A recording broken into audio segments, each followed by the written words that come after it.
I want to introduce our speakers. Dilshod, if you could just wave your hand, please. Thank you very much. So Dilshod Achilov comes to us. He had his PhD from the University of Arizona. He specializes in comparative and international politics. He has a focus on research methodologies and democratization and political Islam. He spent some time at the Davis Center at Harvard University, publishes very prolifically. He has a connection to the Rutledge Press, and he's going to be the co-editor of the Rutledge Handbook on Central Asian Politics.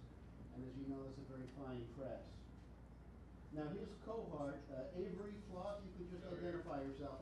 This is, I know, very awkward introductions, but I really want to, I really want to be able to give them, the speakers, as much time speaking as possible. And that's why I'm doing it this way.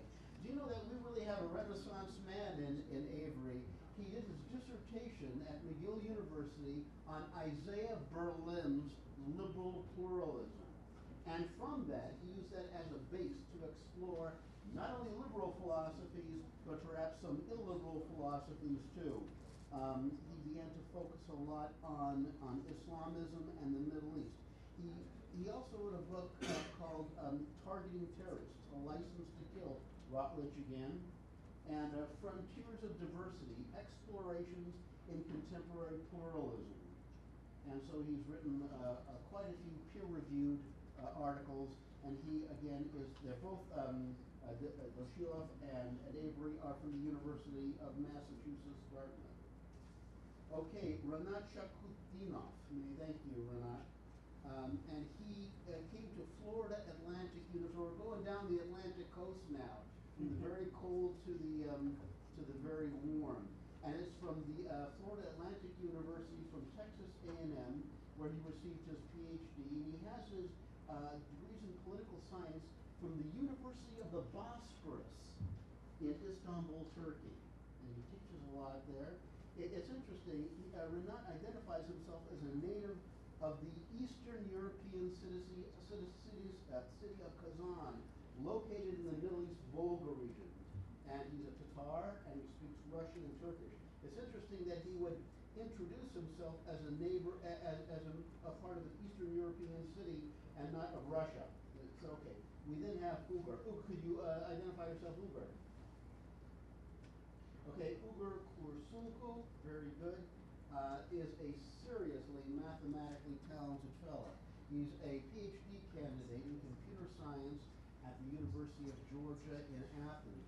He's done a lot of research. He had his BA in electrical engineering. Then he has his master's in computer engineering from the Stevens Institute in Hoboken.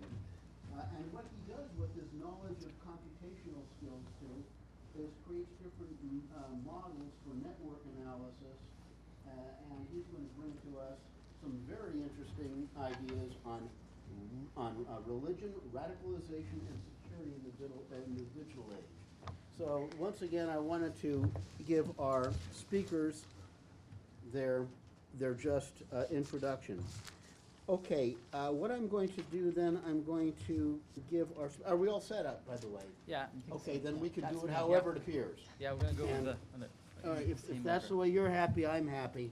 What I will do is I will keep you to 13 minutes. Okay.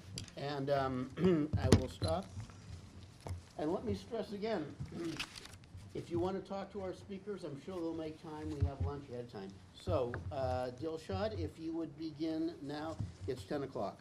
All right, thank you so much. Good morning. It's my pleasure to be here to present a project on challenges and opportunities and using how can we use semantic analysis and social media to help tackle the war, a propaganda war being waged by different violent religious networks around the world. Now, I just wanted to kind of get us started off with something that's happening around the news. It's probably been the last couple of days, how there are some sophisticated companies around the world that are using social media data, right, that can influence, shape attitudes and behaviors, right? They're using sophisticated large big data analytics tools. However, you don't have to be this kind of a Cambridge Analytica type of a company to wage or to be part of a conversation that can shape attitudes and behaviors online. The questions and the puzzles I'm tackling on this particular papers are as follows. The bigger puzzle is that we still don't know much about how does a really radicalization of youth does really occur, although there's overwhelmingly growing literature on what was trying to kind of scratch the surface of how does radicalization actually occur in an online environment. And how can we disrupt the violent religious extremist groups recruitment happening online, and what tools and strategies can be useful in fighting the propaganda wars being raged constantly in an online environment. In this case in particular, to make it more of an explicit question, I look at this paper, is that how can semantic analysis in social media help deconstruct those radical networks recruitment patterns online? So in this case, I try to identify and map the ISIS bestseller narratives that they use online and try to deconstruct those narratives, but with the goal of trying to contributing into the general growing literature on radicalization, and also try to contribute in data collection on those regards. But to kind of say some couple highlights about the ISIS, which is now virtually almost defeated, but it's still telling and important to study how does the emergence of ISIS and ability to attract so many foreign fighters, which really superseded the previous wave of jihadi fighters going to Afghanistan in 1970s and 80s. And what explains the ISIS's success in recruiting young people, also including coming from the West? Right, and why is it that the new recruits preferred ISIS over the other splinter groups that were operating in northern Syria, in northern Iraq back in the days? What made ISIS more special in that particular case? And there are also some already available dominant online tools or counterterrorism strategies that scholars and pundits and analysts have proposed. And one of the major ones is to basically go ahead and blanket shut down some Twitter accounts, or maybe just delete the accounts, or maybe develop some algorithms that would automatically detect those fighters, those radical recruiters, online, and shut their accounts down. And it's been thousands and thousands, over 130,000 Twitter accounts have been shut down, and then Facebook accounts. It's not necessarily just gone and disappeared, it's just that they evolve and they reappear, and it's kind of a constant loop. It's not that we're getting rid of that content from online, it's just they are going into a different forms, they're evolving. And there's some other tools that State Department at one point came up with a program called Think Again, Turn Away. It's like, well, hey, this is really bad, don't join them, it's bad, it's something, bad things will happen to you. But it was extraordinarily unsuccessful program. It basically backfired and got a lot of criticism online, and they basically butchered up they ended up being a little more harm than good, and they had to kind of retract that program back. And at one point, even FBI came up with a little software, as a little kind of a little dolly, you press what the radicals are after, kind of a game to try to understand, which was also completely controversial and not that successful, to having some stereotypes into, anyway, it was some tools were introduced, but some really failed to reach its goals. But in this case, I tried to argue that how about looking at the ways of amplifying the counter-narratives online, instead of just blanket shutting them out and concluding them, maybe help give more voice and amplify the counter-narratives to get the competition of ideas online. And there's been a lot of research has been done online to looking at the structure of the text, categorization of the sentiments, study of emotions, right? And also using machine learning strategies to detect terrorist activities. And there's another story that I want to kind of a little highlight done by Ferrer in 2017, who looked at the activities of ISIS and effectiveness of ISIS propaganda, determining how much of their texts are being liked, adopted by other Twitter users. But at the end of the day, there's very few studies that looked at the theological content. A lot of the actual verses, hadiths, narrations of the prophet, or stories that are actually being used to attract young people's minds to come and join ISIS ranks. But there is one consensus among scholars that lack of quality data on radicalization. However, it is important to emphasize that the data is growing on that category. So I have a little simplistic model here to kind of to show how does radicalization generally occurs. And again, a full disclaimer, it's a very simple model. It's more complex and sophisticated in nature. However, I just want to kind of highlight kind of a general map out how this thing appears to be working. When we have violent jihadi network, such as ISIS, for instance, framing its narrative online and disseminating it, right? And it can be in the form of World Web, and it's also now, they are more and more in the darknet these days because it's more prevalent to disseminate their information that way. But in public domain, we have a public discussions of ideas, Twitter, Facebook, you name it, Vkontakte in Russian, or some other platforms. Usually when those kind of organizations disseminate their message online, we see some reactions. Those who oppose and resist, they say, this is stupid, this is bad, this is wrong, this is not Islamic, you guys are terrorists, this is wrong, right? And we may also have, maybe the support or possibly adopt those narratives. And we have also generally have those who have no clear opinion or puzzled. What are these folks are talking about? What is it that Muslims should go and join in Syria and fight for that cause, for that particular reason? And those who oppose and those who resist, they frame counter-narratives. It can be citizens, scholars, analysts, policymakers. They do produce some counter-narratives that ISIS and organizations of those are evil and bad and they're wrong, and here's why. But those who support and adopt, they usually may support more symbolic support. Oh yeah, maybe they have a point, ISIS, the saviors of the Sunnis in Iraq, they are actually doing the right thing. They're actually saving people from the Shiite extermination and revenge on Mosul, and they're actually supporting the Sunni brothers and sisters in Iraq and Syria. It can start like this, and it can have some level of sympathy. But it can also be in the form of operational support, meaning that maybe I should just go and join it and help the cause, right? And there's a framing counter-narratives, and this is kind of a highlighted little area. Is the more we see, that's the kind of the process by which the young people are trying to become more and more radicalized to show more operational support, and that may involve doing something, whether it's sending money or actually going in and actually joining in the ranks of ISIS. Now, to explain that, the recruitment patterns and how that recruitment patterns happen, I utilize a framing theory. I'm kind of going into the social psychology and also part looking at the corporations and organizations, how they use framing in really disseminating, constructing their messages, and then sending it to the public. So what is the framing theory? What does that really entail? And generally speaking, it's the theory that explains the process by which people develop a particular understanding or reorient their thinking about a particular issue. And the framing, the framing of the language of the message that ultimately impacts, shapes the attitudes and the behaviors of the audiences. I can give you one example. For example, the framing of unemployment. Which one sounds better? There's 90% employment rate, or there's 10% unemployment rate. Essentially the same thing, but the way I frame those questions are a little different, but they imply a different, it may imply a different connotation, right?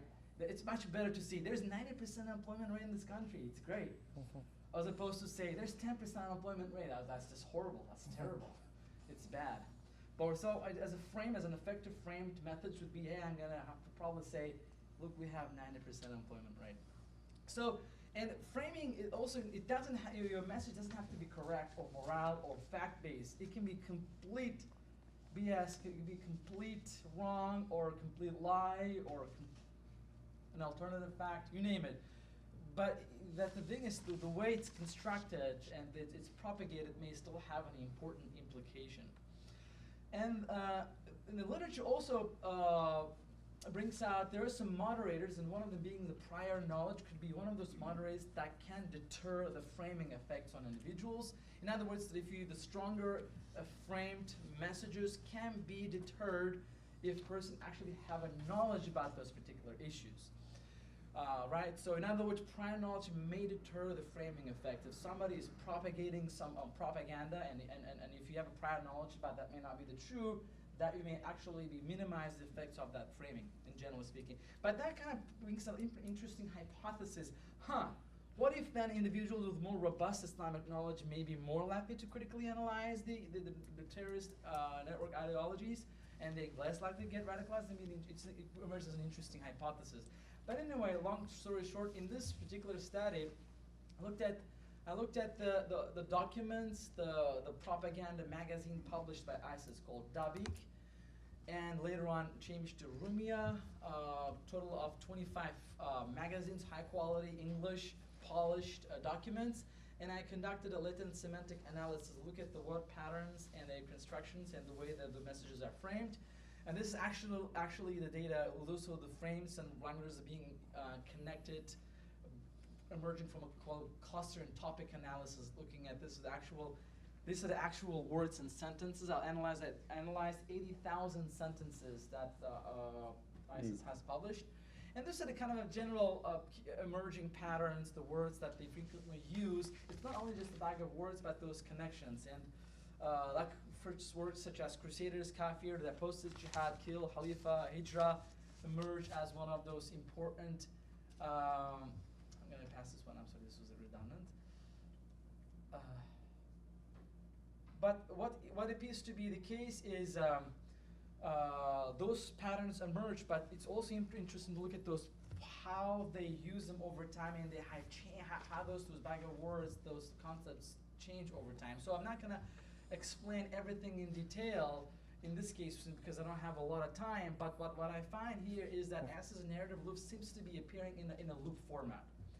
And I have 1 minute to go, so now I'm going to illustrate what as that loop goes. So basically, they appear to start off with, hey, we have to start off with the core tawheed of the religion, and you have to really migrate to the land of Islam as they frame it. And then we create a community, but you have to allege a Khalifa, you have to pledge allegiance to the Caliph, which is al-Baghdadi, and you have to do full submissions to Baghdadi. Now, if you say yes, you are in. If you say no, you are maybe becoming an apostle, and you are actually becoming murtad or possibly a kafir. But when you say yes, you join the jihad. When you join the jihad, you have a win-win situation. You either die as a martyr, or you can actually build the Khalifa. So you just go back to the core of religion. So you have a little circular, closed format. But if you defy the orders, you become kafir, and you deserve to die. So basically, long story short, very closed circuit. There's no exit strategy here. Hey, I kind of changed my mind. I don't want to really. I like the Khalifa. He's cool, but I want to go home now. No, you can't. Well, you can, I guess, but it's a problem. No exit option. Really, it's one thing. And other things I looked at, looking at how those concepts changed over time, and from 2014 to 2016, use of Khilafah, the caliphate, has gone up. Not surprising. Jihad, not surprising. Infidel Caliphate kind of stabilized from 2015, 2016. But what got my attention is the word kill. Killing has just tripled in the last 2 years, from 2015, 2016. Looking at the basic statistical analysis of how the real statistically significantly are the usage of kill, 3 times higher. But it's not just using of kill, but it's using the kill by looking at kill for the sake of the Khilafah, and also the raging jihad for the kafir had emerged to be, being important patterns. But I don't have time to go over this. I'm just going to go over my preliminary conclusions, and I'm going to go to the next speaker. But basically, what I find in this so far is that ISIS's narratives framings are distinctive in terms of its lingo, the terminologies that they use, and how they strategically and surgically use religion. And prevention remains still the best solution, right? Just like preventing the medical disease. The preventing radicalization is kind of still emerged as a gold standard. However, using a semantic analytics by using a framing theory may be an important guide for policymakers to kind of detect those patterns ahead of time. And also, this is my last slide, blanket just shutting down all the accounts just may be counterproductive. And having a complete sterile environment for young people may be also problematic because you can't just keep them in sterile environment for a long time. They have to be exposed for those, excuse me for my expression, pathogens. Right? sometimes body needs to be exposed for bacteria to really develop some sort of antibacterial resistance or immunology, right? So in other words, just deleting everything online and blanketly, but to allowing more competition of ideas may be an important priority for policymakers. But there's some disclaimer. I think there's fine balance is still important. Some deletions, some graphics, some graphical, brutal executions, deletions may be justifiable too. So I don't want to make it say that we should just not delete anything online at all. So moving beyond this encyclopedic knowledge of Islamic knowledge, but going into a really robust discussion of what they really are for young people would be an important priority going down the road. And thank you so much. Thank you very much, Dilshod. Very good. Okay, very, very interesting. Okay, so for the next 13 minutes, Avery, if you please take it from here. Excellent. Can I magically cause the slides to appear? This should not be marked against my time, I think, until they're actually here. Right. Yeah. Sorry about No, that's fine. I wish we Not could that have one. given you more time. Yeah, probably that one. Right, so Dilshod gave us an interesting presentation about war of words, conflict of words. My presentation is going to be more about how the war in Syria impacts a struggle, a war among legal norms. It causes one legal norm to replace another legal norm. The title of the paper is The Syria Coalition and the Triumph of the New Counterterrorism. The context of the new counterterrorism is the new approach or legal framework for conducting counterterrorism. So my aim in the paper is to chart and explain a change in the customary international law of self-defense from a relatively restrictive legal standard which virtually prohibits the use of cross-border counterterrorist military operations, which is the traditional legal interpretation of Article 51 of the UN Charter, to now, particularly in the last 4 to 5 years, a more permissive legal standard that permits episodic cross-border counter-terror operations. And I'm interested in the role of Syria in precipitating that change. So due to time constraints, which can be very intimidating, I'm going to try a little experiment today. I'm very intimidated by Mark. I'm going to start with a quick puzzle. I'm going to throw it out there, and I'm going to anticipate my answer, just in case I don't get there, okay? So the puzzle is, look, why hasn't President Trump faced a fierce criticism over rescinding President Obama's drone playbook, which pushed a lot of restraints and safeguards on the drone program, which were introduced in the last 2 years of Obama's administration in particular. He hasn't got a lot of blowback over it, and that's surprising given the amount of criticism that President Obama had faced, despite introducing these safeguards and providing some information on the program. To anticipate my answer, I'm going to say a big part of that is Syria and the Syrian conflict and the way that it's evolved. Okay, so to illustrate this change in legal standards or norms, I'm going to tell 2 overlapping stories. This is my experimental approach. First one is simple, but a little long. I'm going to try to get it all in. And it charts the change in law in 3 parts, like any good story. It has a beginning, it has a middle, it has an end. The second part, if I get to it, is going to offer a more nuanced explanation of that change in 5 reasons. But I'll tell you right away, the biggest reason is going to be the way that the conflict is involved in Syria. Okay, so let's go to the first part of the story, the change in law, the beginning part of the story. We know in the 20th century we faced 2 world wars, and we created 2 global institutions which were devoted, the League and the UN, to creating international peace and stability. And so the UN introduced a very restrictive law of self-defense in the Charter, Article 51. So Article 51 is conventionally understood, right up until I would say the year 2000, is based on the ICJ, the International Court of Justice interpretation of Article 51. Very restrictive about when you can resort to force against terrorist organizations. There are a number of conditions that have to be met. Firstly, your use of force or resort to force can only be in response to a prior attack, right? Article 51 only permits response to an attack. It can only be if the terrorist organization is under the effective control of another state, so that you have 2 independent actors in international affairs and members of the Charter that are conflicting with one another, but one via a terrorist organization.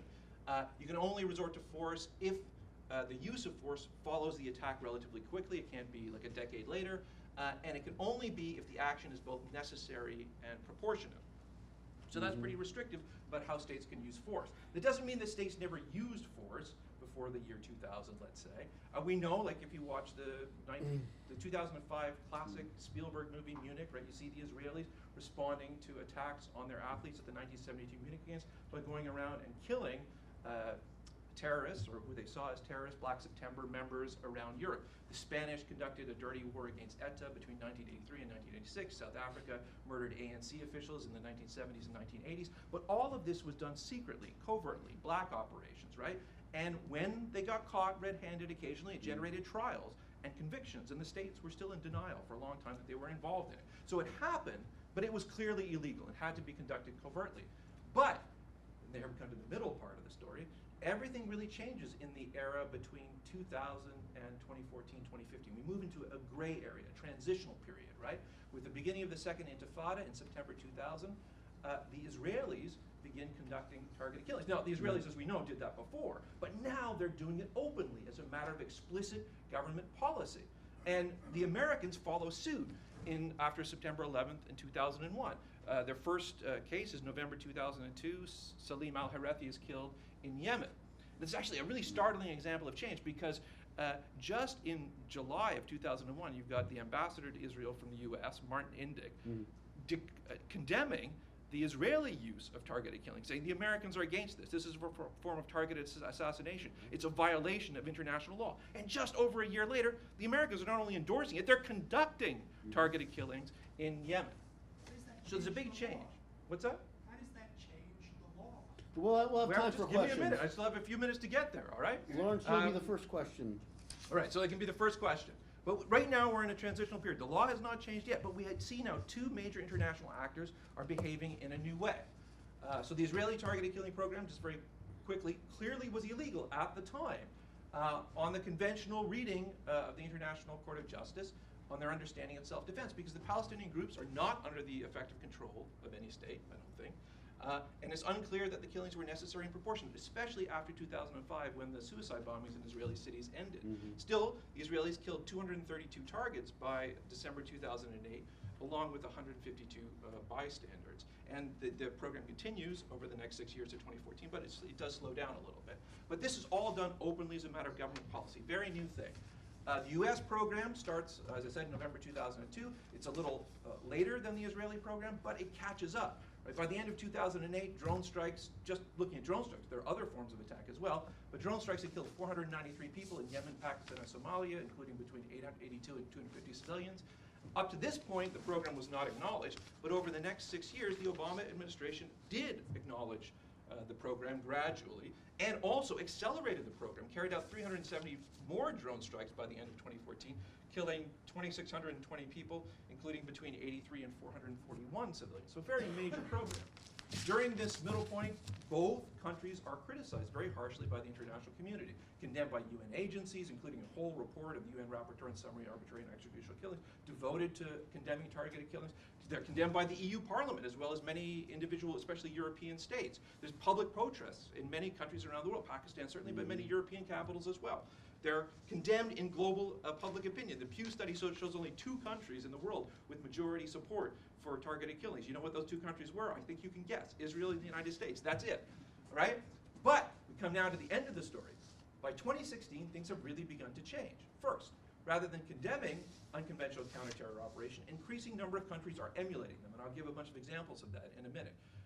Drones also cease to be the focus of UN criticism. They largely disappear from the reports of the UN rapporteurs, both for human rights and for extrajudicial killings. International criticism and protests decline. In the study, we found 22 major poll studies of attitudes to drones before 2015, none after. Not controversial anymore. What happened? All right, I want to highlight the key theme here, right? The change of behavior of states. Not yet a change in law, but a change in the behavior of states. We see a sustained contravention of the traditional norm. So a new norm is being established by the behavior of states, showing a number of things. When terrorist groups, even without state sponsorship, engage in a lethal attack from abroad, and they intend more, when the state from which the attacks emanate is not willing or able to stop the attacks, it has become permissible, at least in the state's behavior, for states to act in self-defense to prevent further attacks by using episodic, brief, preemptive, military actions, especially against leaders, but now more broadly against the organizations as well. Such actions are permissible even without the knowledge of specific imminent plots or permission from the host state. That's the way it's being conducted now. So we have a bunch of prominent norm breakers from 2014 onward that established this new norm. The most important, though, is Syria.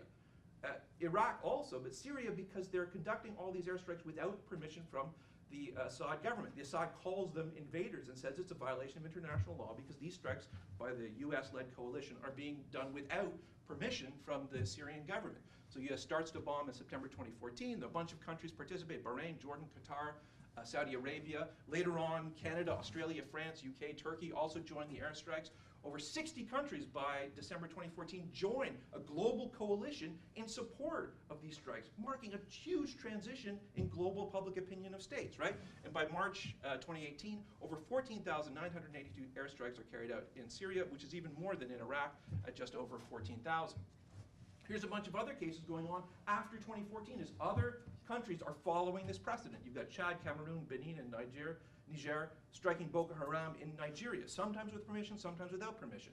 The Saudi coalition attacking Yemen with the support of 9 other countries, right? Carrying out enormous numbers of attacks, over 15,000, killing 10,000 people, maybe 5,000 of them are civilians. The French are intervening in Mali, now permanent presence in 5 West African countries. Pakistan is launching operations in Afghanistan without any cooperation or permission, with the condemnation of the Afghan government. And we now see a huge Turkish operation against, we were just hearing about in the presentation earlier, into Syria against Turkish concentrations, right? Already killed at least 2,200 people. All of these, certainly without any permission from the Syrian government, right? So we see a new criteria of behavior being established in international law. Now, to establish an actual change, and this goes to the question I'm going to be asked first, so I anticipate my answer here.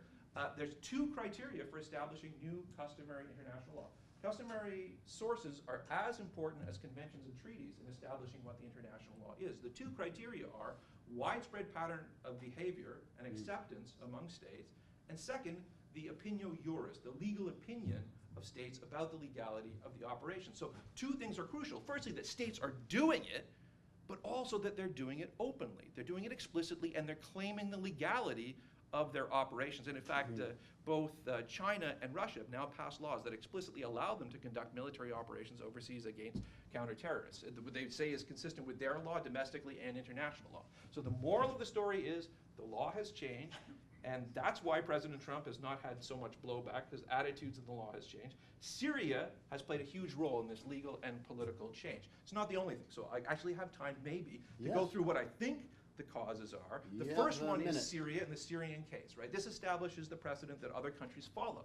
But it's also important to note that the US intervention in Syria has also been very popular globally, right? And that popularity has provided a lot of cover and justification for the policy and allowed other countries to follow. I would also say some of the things that we saw in Dilshod's presentation, the spread of international terrorist networks, let's say of IS or ISIL into Afghanistan, Libya, throughout North Africa, has created an urgent need to address this problem, and so people are more tolerant of new methods of addressing these problems. And also people are worried about radicalization in the West, right? The effectiveness of these organizations in mobilizing lone wolf terrorists in the West. That makes it even more urgent to suppress them, right?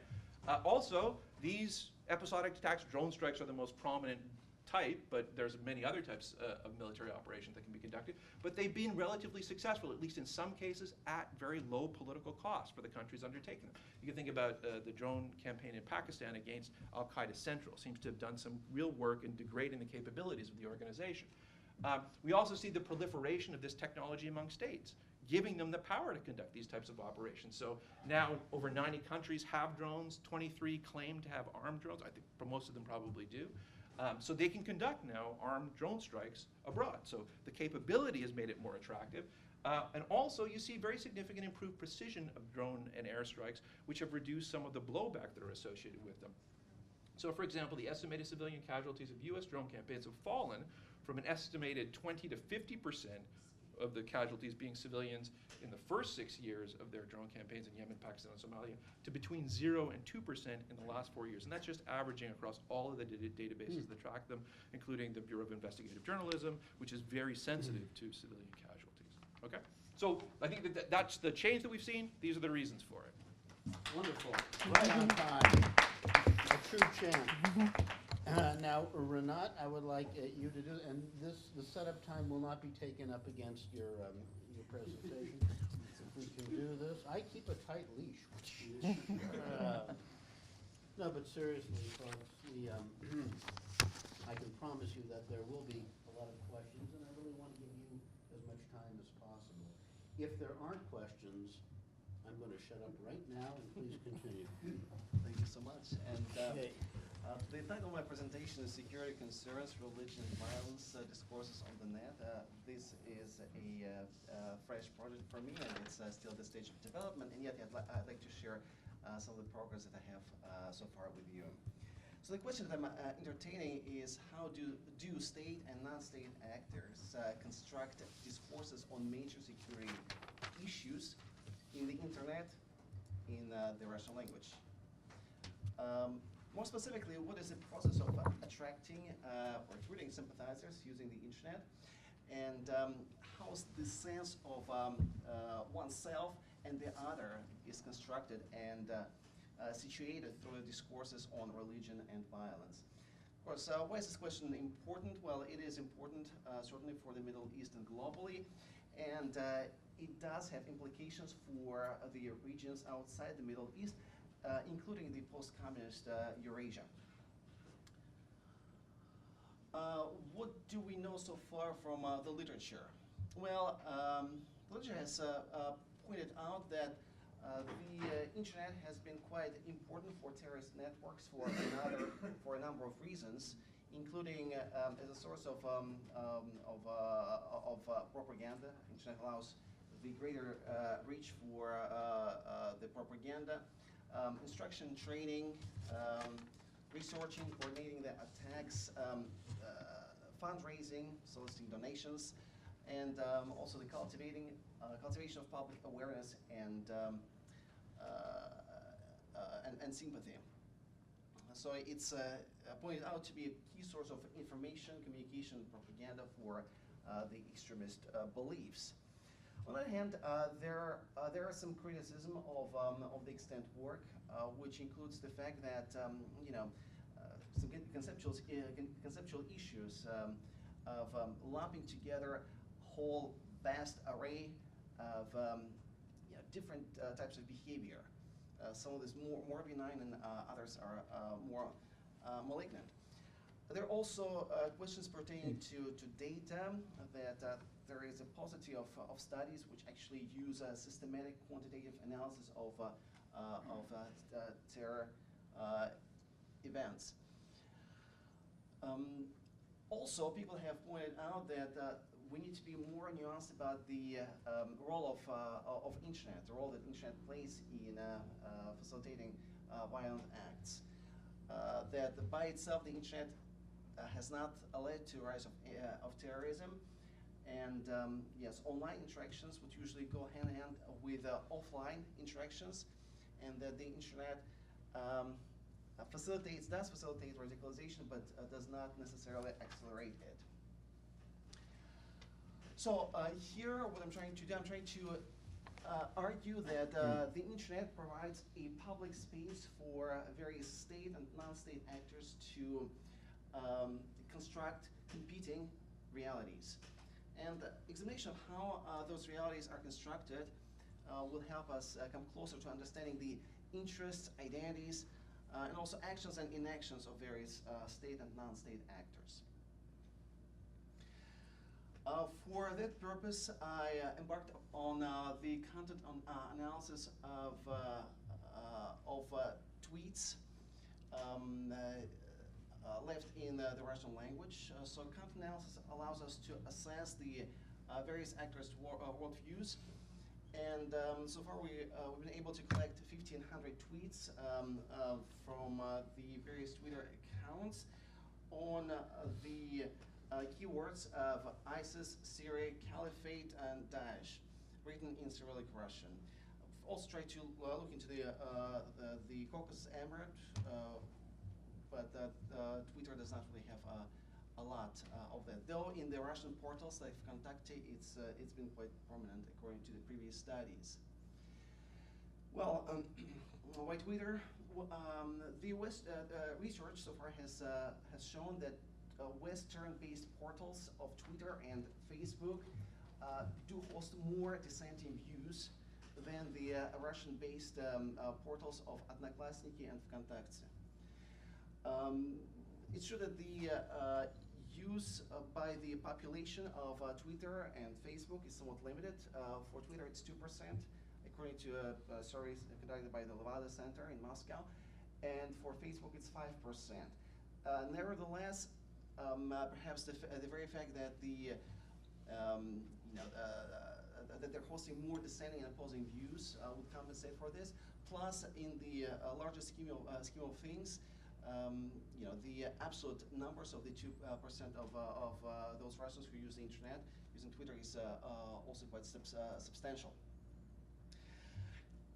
Also, I do focus on Russian and Russian language because, and not necessarily on the local languages as much, because it's been pointed out that for much of the incitement to violence that's coming from the Middle East is conducted in Russian, but not in the local vernaculars of, say, Uzbek or Kyrgyz or Kazakh.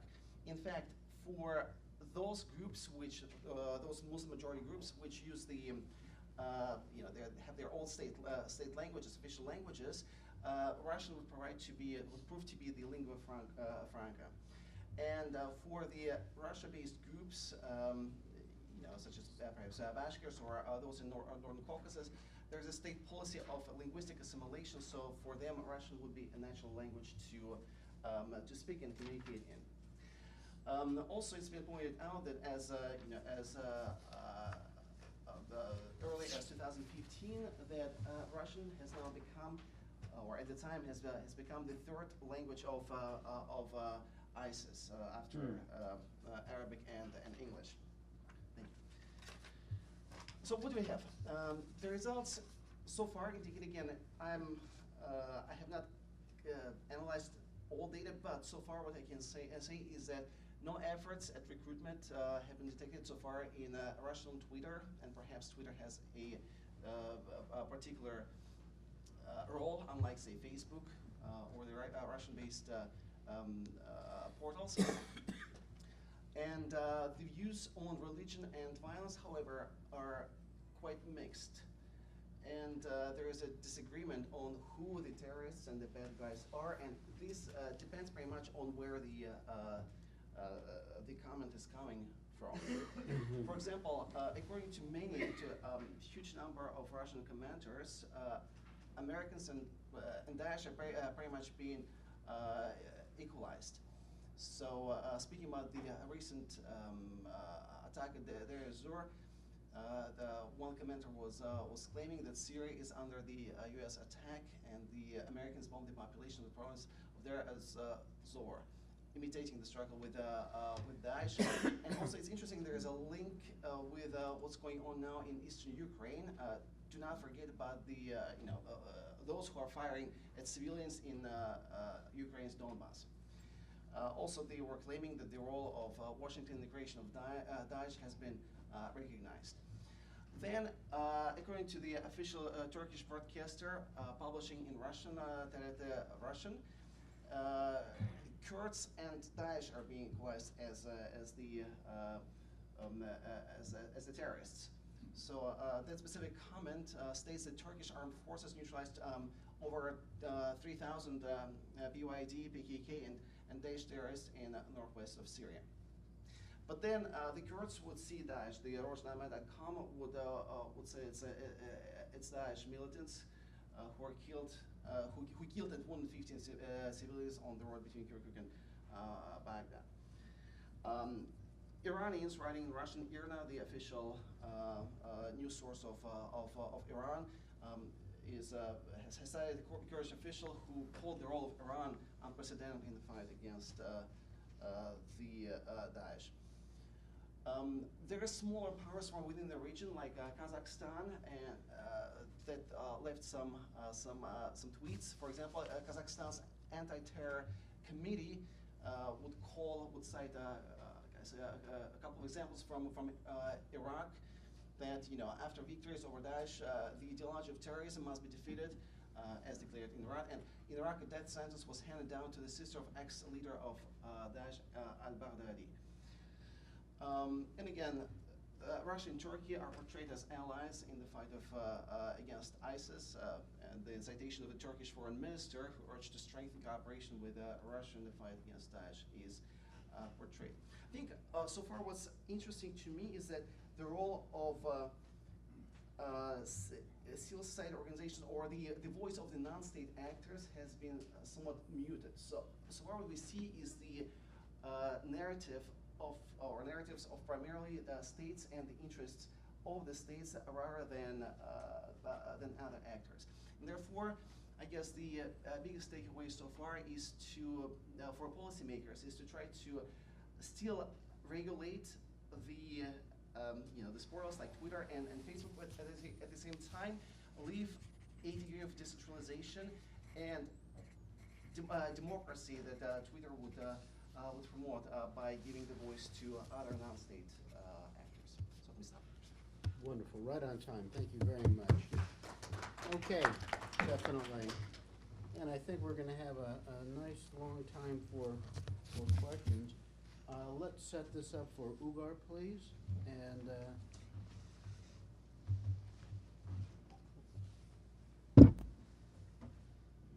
Alright, so I prepared actually my presentation for 15 minutes, so I'm trying to actually shorten that by 2 minutes, so I'll try my best. a little bit louder too. Can we all? Sure. If you can't hear, then raise your hand and. Alright, okay. So you can hear me well? Cool. Yeah. Alright. Testing. This thing doesn't work, does it? No. And I think I've asked this question. You're going to have to project your voice. Alright, cool. Alright, so I'm a PhD candidate in the University of Georgia in computer science department actually. I'm the political scientist or social science. I'm doing my PhD in computer scientist, but I have a huge interest in social science, so I'm actually working on social issues most of the time, applying computational techniques on social issues. So I'm currently working on Islamist extremism on social media. I'm going to talk about the detection analysis of Islamist extremism content on social media, as we have seen tremendous increase in the amount of tweets or content on social media talking about Islamist extremism and related narratives. And what I'm going to talk about is Islamist extremism on social media and what we see as Islamist extremism and the proposed approach that we are working on right now, and some of the preliminary results that we have, and then the contribution that we are trying to make here. And I'm not going to get into very detail because I don't want to bore you actually with technical details, you know. So I just want to be very trying to be on the surface. So our motivation here is to retrieve the information that will enable researchers and analysts to understand and describe the domain of Islamist extremism on social media, because most of the time we are actually hearing a lot of things, but we truly need to understand actually what it is and what they are trying to do on social media. And there is a consensus by researchers on the need of social media analytics solutions for detection and ultimately countering the extremism narrative on social media. So demanding a solution to detect the extremism on social media has been voiced by US government officials and UK government officials, because these are the countries actually being affected by this most of the time. So, however, the tech companies are not able to so far to develop an effective solution to this problem. For example, those companies are very capable to develop algorithms and the technical solutions to the problems for detection in other domains, for example, the violence pictures or pornographic images, for example. However, for this extremism domain, it's not actually truly has been effective so far. So for that reason, a pressure has been applied over tech companies like Facebook or Google and other social media platforms so far. and they have been actually employing their best engineers to solve this problem as well. And what we are trying to here, not actually to beat those high-tech companies, but to have some sort of impact on the solution that they can be provided for this problem. So our objective here is to investigate the acquisition of information through interplay of machine learning, natural language processing, and semantic platform social media data.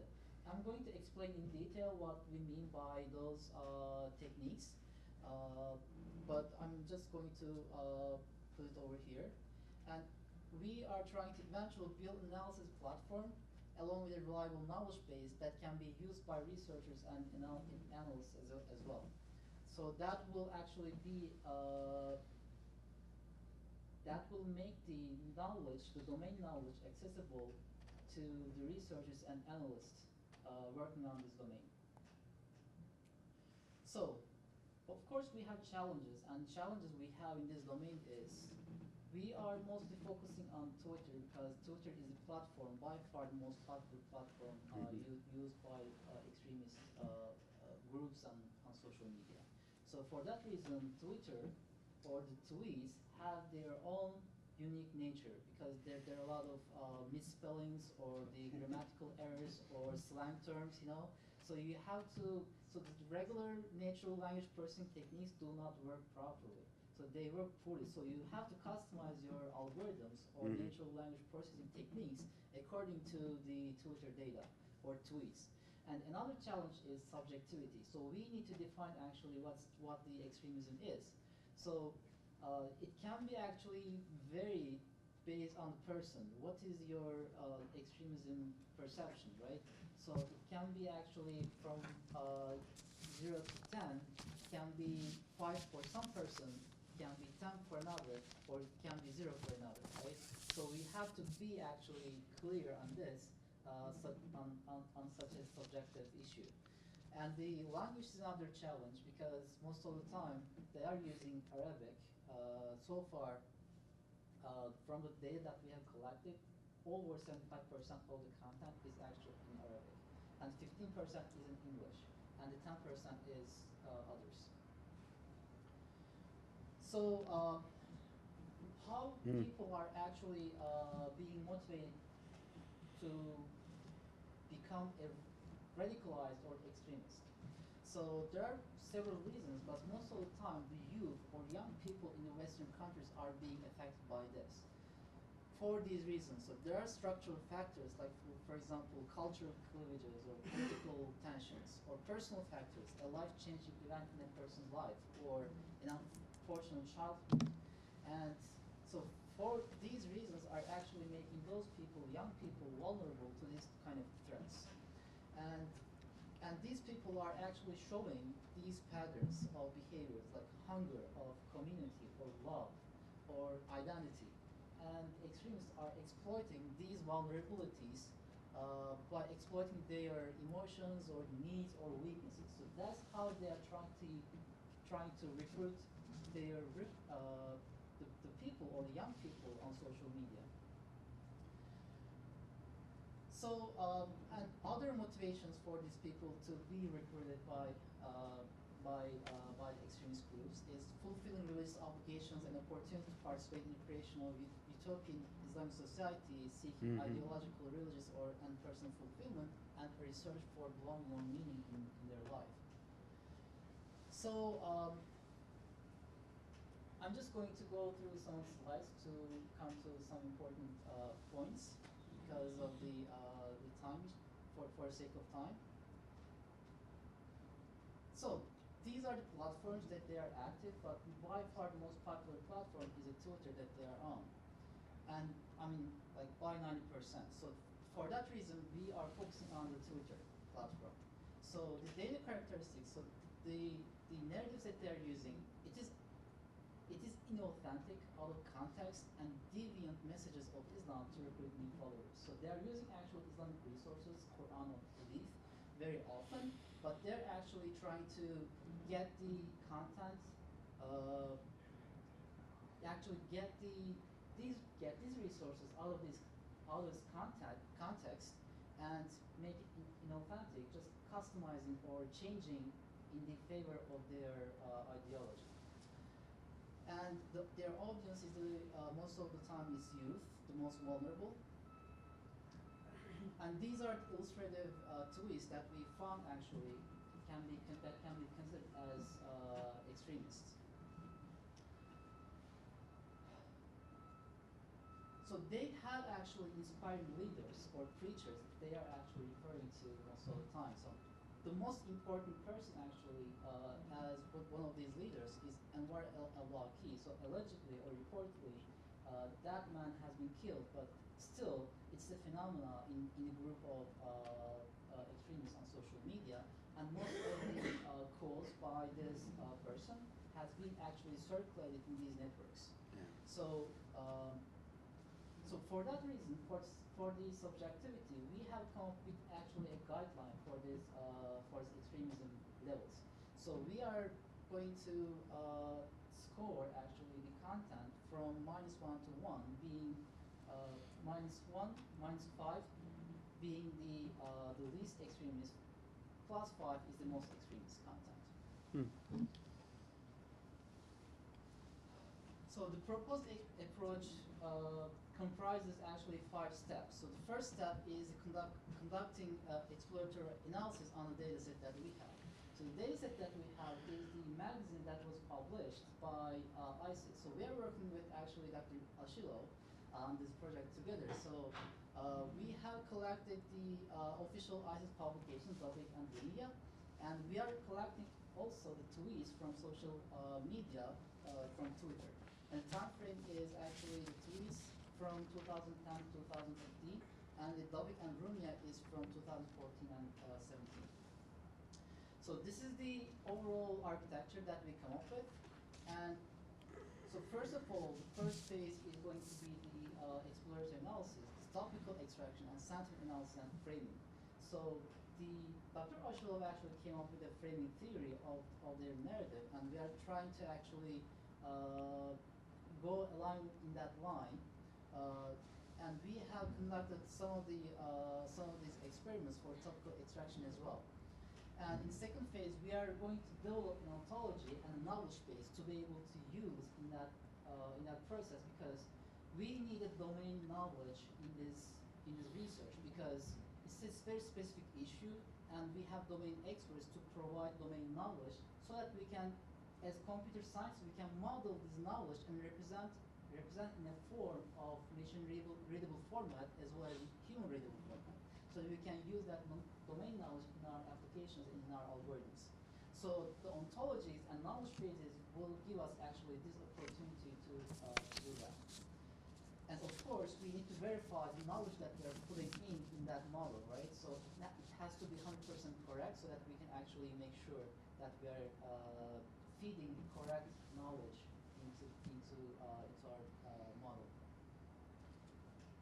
So exploratory analysis is this. And I just want to come up over here. After we have the ontology, the knowledge base, or the knowledge model that for this domain, then we are going to use, so in a decision-making process, there are a lot of factors coming in, right? So you need to actually, the most important factor may be domain knowledge that you have so that you can actually make healthy decisions.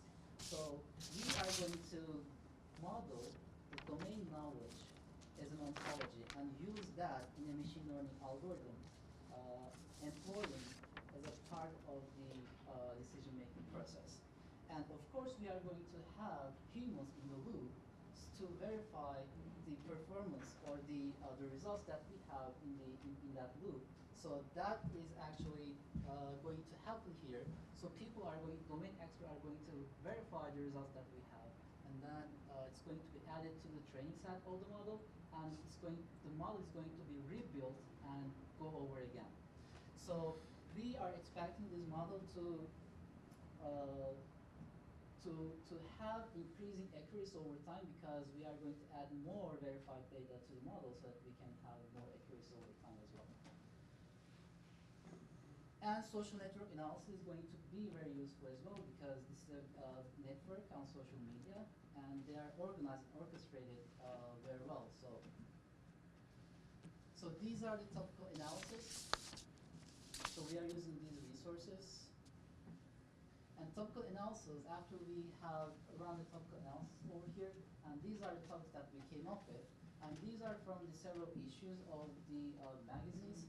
And these are the topics that we have from coming up from these models. What we are going to do is we are going to experiment with other methods as well and take these terms and the topics and use these in the creation of the ontology and knowledge-based model. So this is the topic analysis from social media, from Twitter as well. So the broader impact is that will provide better understanding of the ideology and rhetorical dynamics of their discourse and the topics and concepts that they focus in their persuasive narrative. And we will provide a creative ontology and knowledge base that people and resources can use. And the social network analysis will be conducted for experience network and social, so that will give a better insight and understanding actually how these network is operating on social media. Okay. So thank you very much. Thank you. I would, if the speakers, thank you for that, if the speakers would like to come up, and we have about, exactly on time, we have about 15 minutes. So Lawrence Davidson had a question, may have been answered. If not, you could ask another one. My guess is that there will be questions. If not, certainly I have one. The young lady in the back, please. Hi there. I wanted to thank everyone who talked about Twitter media analysis, particularly because I've looked at doing similar projects but don't have the skills yet. And so looking at the methodologies that you all used, I think everyone except Dr. Plaw, I'm sorry. How do you account for the sort of grandstandingness and the propaganda-y, but also like detached from active implemented methodologies that is the rhetoric used on Twitter? Because I think everyone, in the way that they talked about Twitter, there was some discussion, I think in Dr.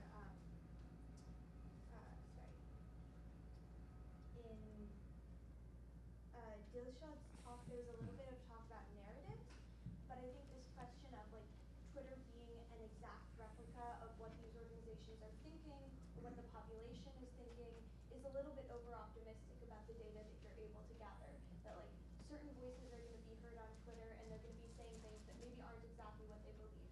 So I was wondering how you account for that in data analysis.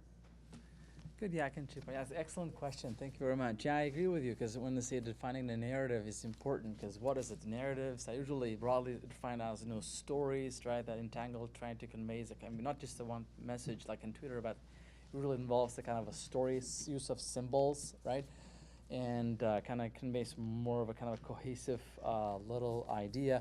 But in my research, in this case, I don't use Twitter. I only looked at the actual magazines by the Dabek which actually full articles.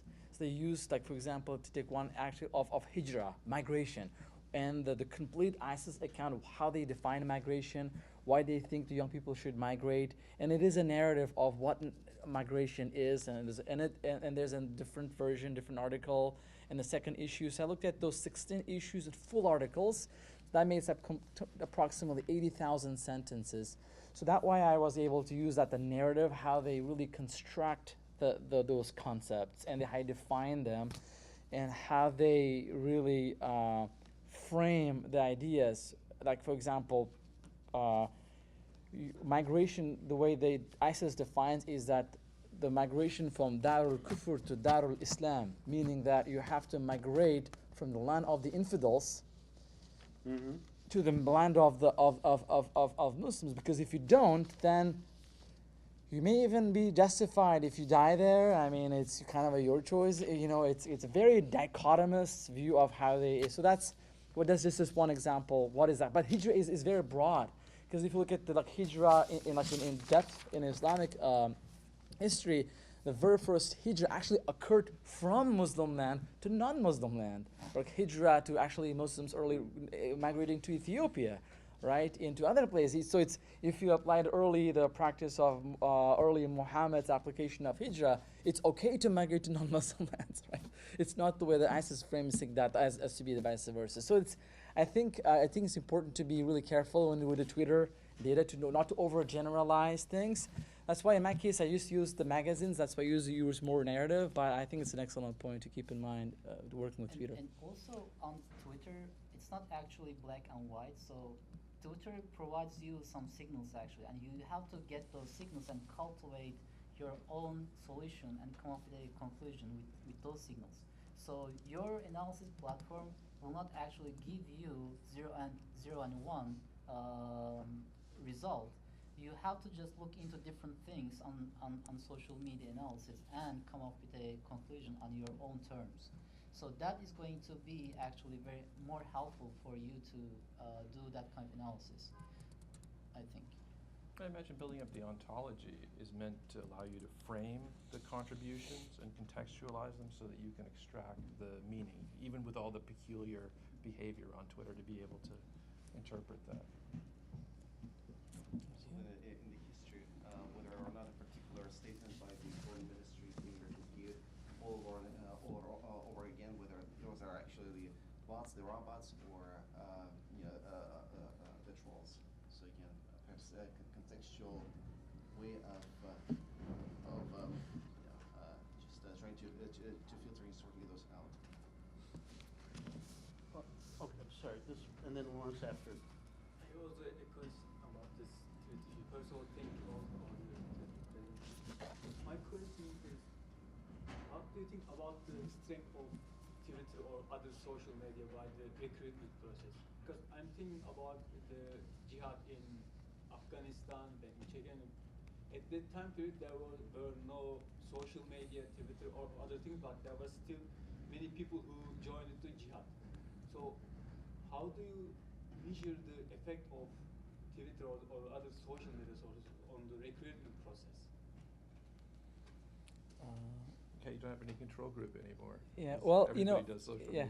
Well, I have chip in and you can get started. What is Can we restate the question a little bit? Yeah. Did we get that? I mean, I think how do you measure the impact of social media in recruitment process? Because, for example, if you go back to the Soviet invasion of Afghanistan, and there were a lot of foreign fighters moving into Afghanistan, right? So there was no Twitter back then. But what is really to what extent that social media helped account the recruitment in recent days? I think it's important. Yeah, it's hard to kind of compare that, but I think. It was more of TV and radio, not even cell phones back in the days, right? But in these days, what we've seen is definitely by scale. The ISIS in particular, it's superseded largely in terms of foreign fighters. It broke all the records that Afghanistan held before. But on the other hand, Afghanistan was an interesting case because it was kind of a Soviet kind of a the evil empire, non-religious, communist party, the Reds are kind of invading the Muslim land. It was kind of a call for general jihad. We really have to go in for everything else, infidels. But in this case, it's kind of a splinter group, really starting small, but they were able to garner a lot of support. So there's kind of an element of how do you get so many fighters in a short amount of time in 2014, which was really high. That's just one way to look at it. But on the other hand, by specifically how look at it in social media's effect, there's one organization on internet. It's actually led by anonymous hackers who troll the actual jihadi recruiters who track their accounts, and they publish their names. What was the name? It's the Troll Club. What was the Troll Club? Lucky Troll. There's actually called Lucky Troll Club. They track those recruiters, and how they do, and they published their account names. And basic troll clubs, that's how Facebook and Twitter, they went after those accounts and shut them down. However, scholars were able to download their tweets before they were shut down. So we do have those tweets before they were shut down. So we have access to all the Twitter data, and we'd like to thank all the previous scholars and resources that have done. It takes a lot of time to do that. So we were able to compare and contrast the actual jihadi recruits, ISIS recruiters, who, if you go to right now, they're all shut down. But we have access to all their tweets that they've done before. And you can see how many likes and retweets. And of course, there's discussion of people who are reacting, this is a good idea, and those who this idea sucks, right? And you can just kind of compare and contrast who is kind of getting influenced by it and who's not. And again, at the end of the day, it's really subjective. It's really hard to do, but we're just going to work with what you have. And it's also, it's also, so between 2004 and 2014, 4,000 men actually, not men, 4,000 people, mostly young people actually joined or migrated to other regions to join extremist groups from Western countries. 4,000 people, and this is actually from the announcement of Haifa. And after 2014, that number actually increased by a lot. And 90% of this of the time, Twitter actually was the most popular platform, and they're using actually Twitter as a gateway for their reaching out outreach strategy. So after they reach out to people and they convince them to join their inner circles, so they actually pull them into their darknet web forums or private message groups using different applications, for example, Telegram. So this is the strategy, and social media is for sure playing an important role. And there are actually reports being published for that. And for that reason, actually, the government is actually applying a lot of pressure on high-tech companies. Okay, Lawrence. Yeah, thank you. This is specifically for Avery. Yeah. Yeah, I understand your argument. However, I think there is a confusion between customary behavior of states and the changing of law. What essentially is going on here, as you've described it, is in fact customary behavior reverting back to a pre-international law period, particularly I would say before World War I. And so what you're getting is not the change of law, but you're getting a reintroduction of a state-based anarchy, a state-based anarchical environment where states essentially make decisions, whether referencing their own internal laws or referencing whatever their national security needs or whatever, make their own decisions and move in their own directions. Where international law, particularly after World War II, tried to rein that in. Now you might make an argument that circumstances have changed to the point that international law can't cope. You could make that argument, but that would be a different rationale.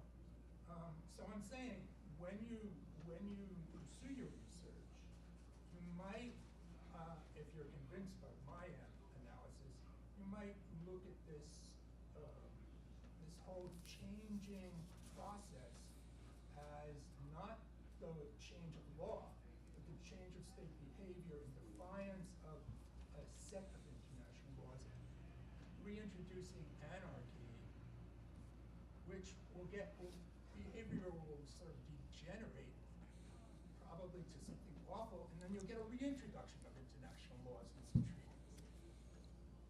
I'm an historian, so that's Some comments on that? Yeah, that could all be true. I mean, that it may be a tension between order and anarchy, and certainly there's some truth to the fact that the states had a much wider spectrum for action, aggressive action, before, as I mentioned, the world wars and the introduction of the international, global, multilateral organizations. But and so I don't deny that may actually be the full scope of what's happening, but I'm just trying to look empirically at what we can tangibly measure, identifiable change. And I would add also, I mean, the international law, international law provides for a mechanism to accommodate changes of behavior. That's why customary law acts, or customary behavior acts as a source for international law. Yeah. So sometimes what is established in conventions will be superseded by changes of behavior in states, and that will become recognized in the law. It's called falling into desuetude. So, for example, international law used to require every state to declare war before it engaged in armed conflict. Yeah. And the treaties still require you to do that. Or every state is supposed to always report any conflict to the Security Council. But states don't, in the main. And so it's no longer expected, so it's ceased to really be effectively part of international. So there's the customary practice is a way of trying to accommodate the law to changes when they're very broad among actors in the international system. It's a matter of interpretation. So it could be, you're right, it could lead to eventual total anarchy in the system, but we can't be certain of that. What I think you can say is, look, there is a significant change, as you agree, that's occurring here. At this point, what we're seeing is the accommodation of some new kinds of counter-terrorist action. I don't think it's a totally settled matter in the law, I should add. You know, there's still a lot of debate, but the ICJ has not changed its reading as far as we know. The more nuanced language in the paper suggests that with Syria we pass a tipping point. Whereas in this middle period, the Americans and the Israelis were pretty isolated in their view about what the law would permit. And after this period, now there's a large body of evidence and collateral or analogous behavior that they can point to. I'm not sure that they're exactly in the majority yet, but they now have a very strong case that this behavior is now implicitly permitted. But what you're, I don't want to delay this too much. But what you're saying is what used to be criminal and what international law was trying to bring in by incremental changes under the guise of fighting terrorism, what is criminal has become customary behavior. And I find that disturbing. Okay, I don't deny that it's disturbing. I'm just describing the phenomenon. On that note, the disturbing note, I'm sorry, okay, we have a moment now, let's see. Okay, we have officially ended, but we can go for one more question or comment. In terms of structural factors, one thing I haven't heard is about economics. And just, we went on time to unpackage it really, but your thoughts of bigger economic trends, global warming, are you guys, what is the purpose? Aren't we really trying to stop a glacier? And really the religion thing is the superstructure of the whole tension that's happening, and it's only going to get worse. Drones are cheap. I did note that. That contributes. Well, okay, let me, if I may, if people want to stay, that's fine, but we are officially over. It is interesting, though, I would like to know maybe next year, when we have violent religious extremism, we don't have these studies for violent Christians or violent Jews. I mean, I'm not saying that we should. The answer that I would think off the top, okay, well, then next year, you and I will discuss this, maybe have a joint presentation next year. My guess is that the numbers are because Jews and Christians don't commit these kind of crimes, but I could be wrong. Thank you very much. Thank you. Thank you. Thanks a lot. Thank you.